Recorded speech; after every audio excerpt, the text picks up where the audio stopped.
YCP నేతలపై వరుస కేసులు నమోదవుతున్న వేళ తాజాగా విడుదల రజని వంతొచ్చింది. ఒక క్వారీ యజమాని నుంచి ఆమె ఎంత వసూలు చేశారు, పిఏ వాటా ఎంత, ఐపీఎస్ అధికారి నొక్కిందెంత, ఇప్పుడు చూద్దాం. 2 కోట్ల లంచం కేసులో విడుదల Rajani. Rajani PA IPS Joshua తలో 10 లక్షలు.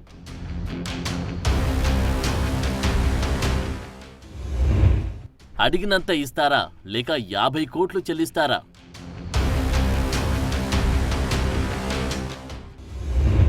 శ్రీ లక్ష్మీ బాలాజీ క్వారీని బెదిరించి మరీ వసూళ్లు.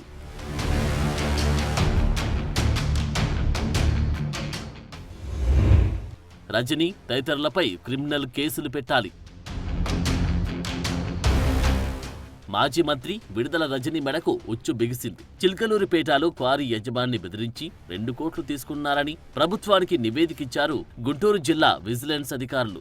ఐపీఎస్ అధికారి జాష్వా, రజని పిఏలు చెరో 10 లక్షలు చొప్పున తీసుకున్నారని పేర్కొన్నారు. 2 కోట్లిస్తారా లేక 50 కోట్లు జరిమానా కడతారా అంటూ నాటి గుంటూరు జిల్లా విజిలెన్స్ ఎస్పీ జాష్వా బెదిరించారని నివేదికలో పేర్కొన్నారు ప్రస్తుత విజిలెన్స్ ఎస్పీ.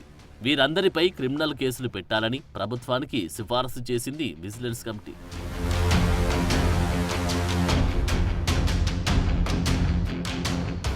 రెండు 2020లో శ్రీ లక్ష్మీ బాలాజీ క్వారీ తనిఖీకి వెళ్లిన అధికారులు అదే రోజు ఉదయం ఎమ్మెల్యే పిఈ రామకృష్ణ పిలుస్తున్నారంటూ క్రషర్కి వెళ్లినట్లు నివేదికలో పేర్కొన్నారు అధికారులు.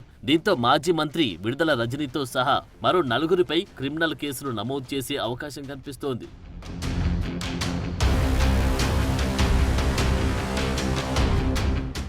నాటి గుంటూరు జిల్లా ఆర్వీఈఓగా ఉన్న పల్లె జాష్వా క్రషర్లో తనిఖీలు నిర్వహించారు. అక్కడ అనేక అవకతవకలున్నాయని 50 కోట్లు జరిమానా కట్టాలని బెదిరించారు. కొన్నాళ్ల తర్వాత ఫోన్ చేసి విడుదల రజని చెప్పినట్టు చేస్తారా లేదా 50 కోట్లు కడతారా లేక క్రషర్ సీజ్ చేయమంటారా అంటూ బెదిరించారు. కొన్నాళ్ల తర్వాత క్రషర్ యజమానులను తన కార్యాలయానికి పిలిపించుకున్న జాష్వా త్వరగా సెటిల్ చేసుకోమంటూ హెచ్చరించినట్టు సమాచారం.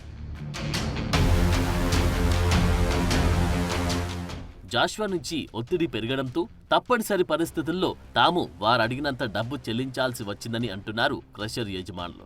విడుదల రజనికి 2 కోట్లు, జాష్వాకు 10 లక్షలు, రజని పిఏకు 10 లక్షలు క్వారీ యజమానులు ఇచ్చినట్లు గుర్తించారు విజిలెన్స్ అధికారులు.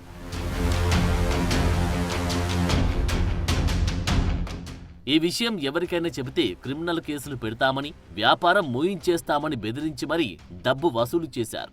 ఇది అధికార దుర్వినియోగమే కాబట్టి వీరిపై చట్టపరమైన చర్యలు తీసుకోవాల్సిందిగా సిఫారసు చేసింది విజిలెన్స్ డిపార్ట్మెంట్. దీన్ని బట్టి చూస్తుంటే వరుస కేసులు ఎదుర్కొంటున్న వైసీపీ నేతల లిస్టులో విడుదల రజని సైతం వచ్చి చేరేలా ఉన్నారు.